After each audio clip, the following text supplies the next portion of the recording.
Hi, I'm Heath from Locale at DeBortoli. Today I'm going to cook a fresh brioche filled with dried fruit, caramel, some custard. Serve it with a little bit of vanilla bean ice cream. I think it'd be fantastic at Christmas time, or you could just eat it all year round. All right, so we'll start by making the brioche. First of all, water goes in. We've got some fresh yeast. So just dissolve your yeast into the warm water, just give it a stir for a few seconds, just to make sure there's no lumps and bits and pieces that are going to stay in your dough. Flour. 4 eggs. Sugar. And salt. So just mix this on a medium speed for around 10 minutes or so, just until the dough becomes nice and smooth and glossy. And then we'll start to add our butter. Right, so after about 10 minutes, your dough will come nice and shiny and smooth. And we just need to add our softened butter. Don't put it all in at once, just put it in bit by bit, just to let it make sure it's mixed through the dough all right. So once you've added your butter, just mix it for another 5 minutes or so.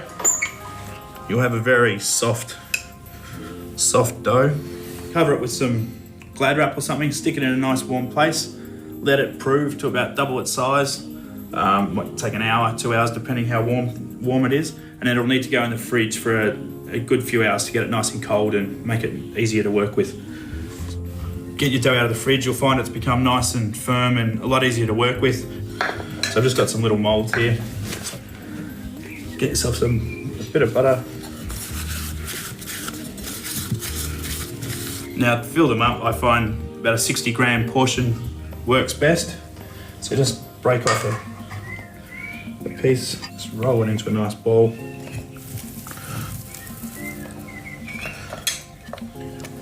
So once you've got your molds filled, they'll need to go back in a warm place to prove. They'll come up to sort of half their size again once the mold is nice and full, and put them in the oven to bake for around 15 minutes at about 180 degrees. All right, so the brioche is out of the oven. Just take the top off.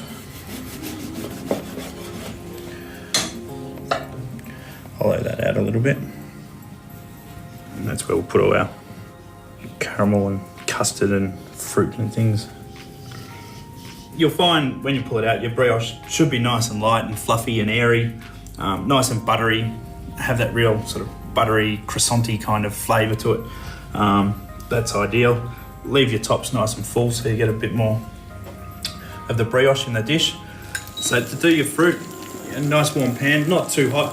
We're going to add some butter to the pan, some apples, some peaches, some pear, some apricot.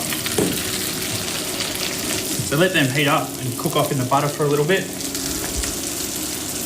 And some brown sugar. This is what will make our caramel.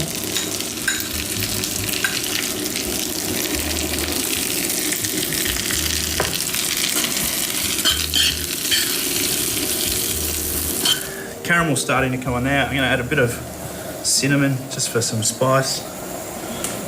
The cinnamon just smells fantastic. The smell of the caramel and cinnamon and the dried fruit.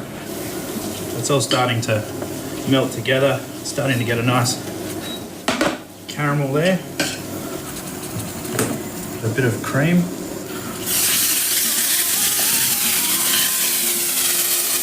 just to bring it all together. And that'll be fine, just like that. Turn off the heat. Now to plate it up, got a nice hollow brioche. I'm just going to spoon a little bit of custard. A spoonful of custard. Fill that with our dried fruit. So I got some nuts here that I've crystallized with a bit of sugar. We'll sprinkle them over the top just for a bit of texture. Put the lid back on and let's finish it off with a little scoop of ice cream. Christmas-inspired brioche with candied nuts, caramel, dried fruit and vanilla bean ice cream. With a beautiful dessert, you need a beautiful dessert wine, and what better than some Noble One. Instant party. Cheers.